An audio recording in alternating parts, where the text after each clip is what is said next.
এই দুনিয়া থেকে চলে যাওয়ার পর আমাদের আর কোনো আমল করার সুযোগ থাকবে? যখন দুটি চোখ বন্ধ হয়ে যাবে চিরতরে, আমরা চাইলেও আর আমাদের রবকে একটা সেজদা দিতে পারবো? আমরা চাইলেও 2 রাকাত সালাত আদায় করতে পারবো? আমরা চাইলেও কিছু দান সাদাকা করতে পারবো?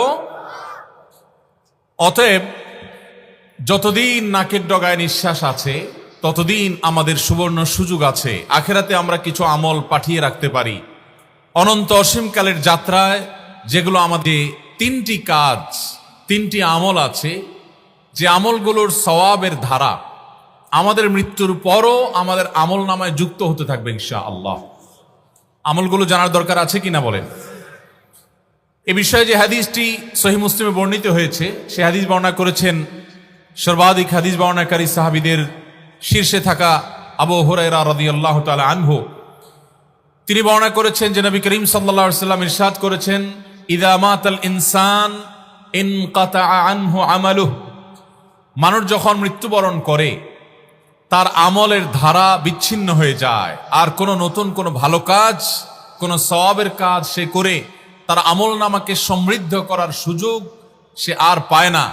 আমল করার, ভালো কাজ করার সুযোগ থেকে মানুষ বঞ্চিত হয়ে যায়। যখন মানুষ মারা যায় সব আমল করার দুয়ার বন্ধ হয়ে যায়, ইল্লা মিন সালাসা, তবে 3টি আমলের কাজ, 3টি আমলের দুয়ার, 3টি ভালো কাজের ধারা এটা অব্যাহত থাকে মানুষের মৃত্যুর পরও।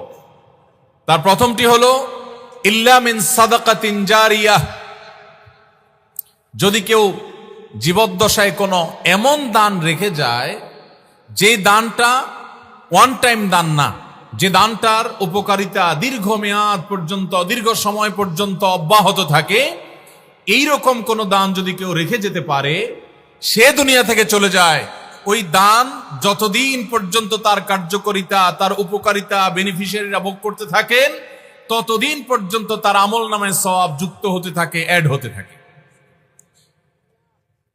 সাদকায়ে জারিয়া, সাদকায়ে জারিয়া কাকে বলা হয়? সাদকায়ে জারিয়া বলা হয় ওই দানকে যেই দানের উপকারিতা চলমান থাকে দীর্ঘমেয়াদ পর্যন্ত।